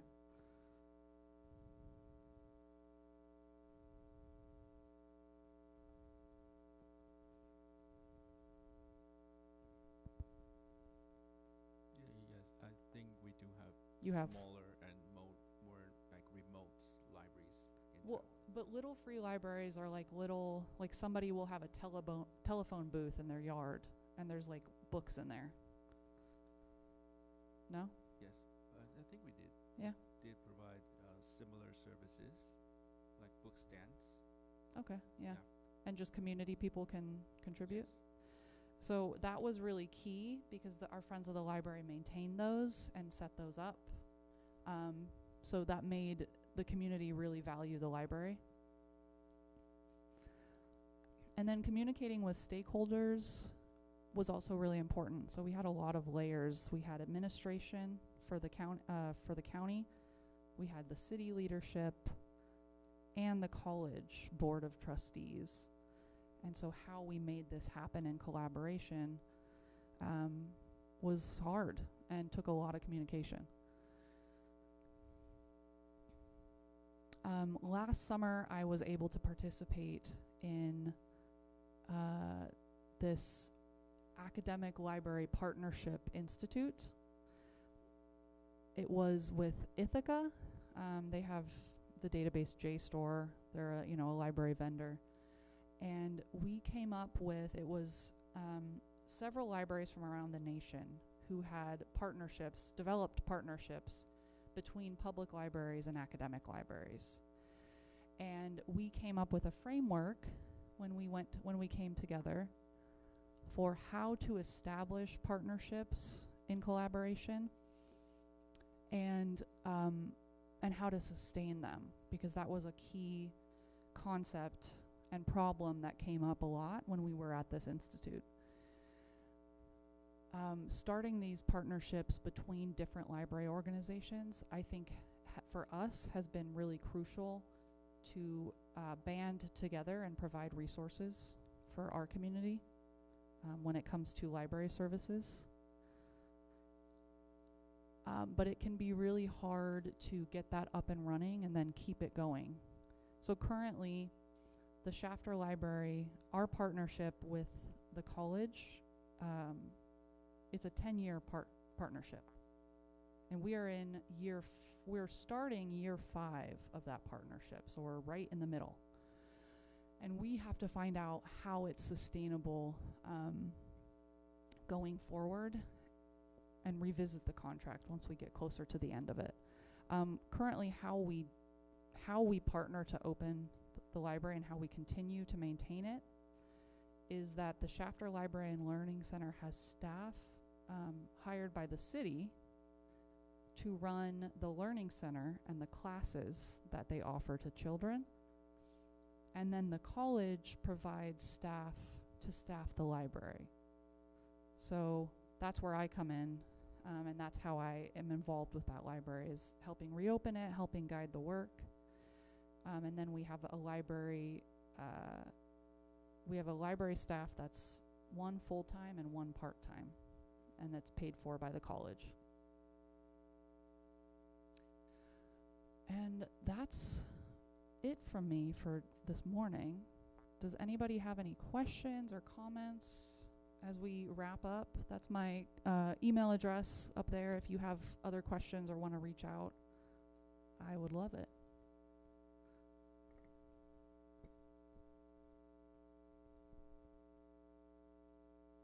好，现在是Q&A 的环节。那如果各位在聆听的过程中有什么样的问题，都可以趁现在再跟 Ariel 做提问。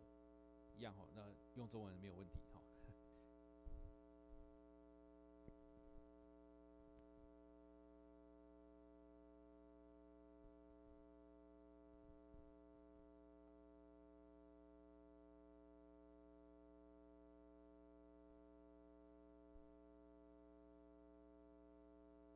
那我提一个问题好了，就是我刚好偷偷用软体生一个问题。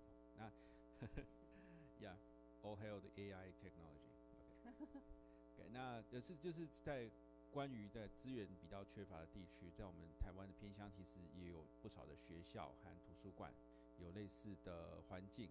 那除了您刚刚提到的例子之外，还有没有其他的针对小额投资就是从比较小的部分做起的一些例子或想法，可以再多分享给我们一些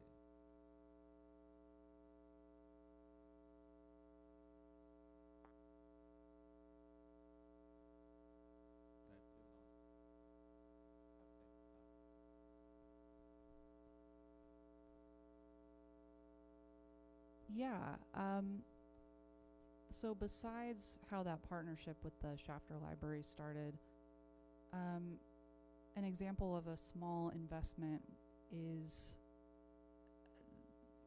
reaching out to a different group of people. So looking at the community partners, because one of the things that when I'm making programming for my libraries, I look, before I run any event, I like to have at least one community partner involved.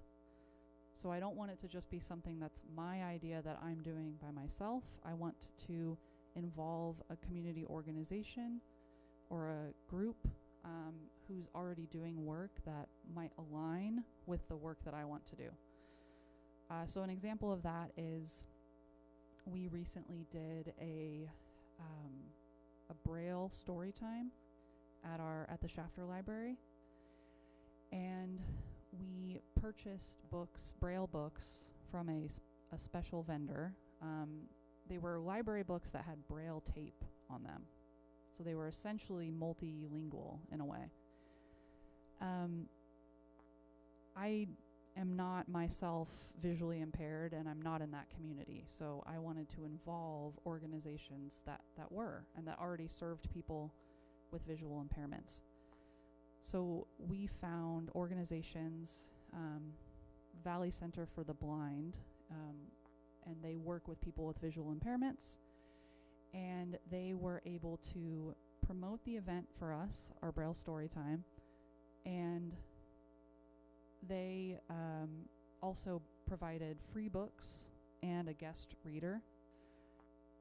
And it was wonderful. It was a wonderful little small event we did that we have replicated since.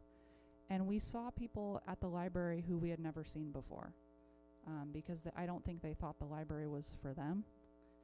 And making this event made them understand that, no, the library is also for me and I can use it. Thank you to AI for that question. Thank you. 那请问现场还有没有朋友有相关的问题可以询问 Ariel？ 好，我们请副馆长。Ariel, I have a question about DAPPR test. Okay, and is the DAPPR test Yes. now is currently is manual? Can it work test automatic? For the DAPPR? How do we implement it? Yeah, automatic test score. Oh, okay. So we have got a lot of buy-in from all of our school. Everyone uses our DAPPR test now. Students have to score themselves, so it's not automatic. They are given the rubric, and then they will look at a source, usually like a peer-reviewed article or a book. It works best with academic sources, and they themselves have to score each element. So, for instance, date is one of the aspects of the rubric, and date, you give a certain amount of points. So if it's current, for whatever your topic is, then you would give it 3 points. If it's outdated, then you would, give it less. Author, you look at the credibility of the author, so you look up their credentials, see if they have education in the field they're talking about. And if they do, they get that full score, and if not, it gets less and less the less credible they are. Publisher, the same thing. So you have publishers that are university presses, so like Yale Press or Harvard University Press, or journal publications that are really credible. Those would get full points. So it helps a student interact with every element of a source, so that they're not just looking at text on a page and not really knowing what they're looking at. It helps them understand, wait a second, I need to look at the author, I need to look at the publisher, I need to see if this is relevant to my topic, I need to see how recently it was published. And that way they can navigate it better than just looking at the text and taking it at face value. Does that answer your question? Okay. Yeah, thank you.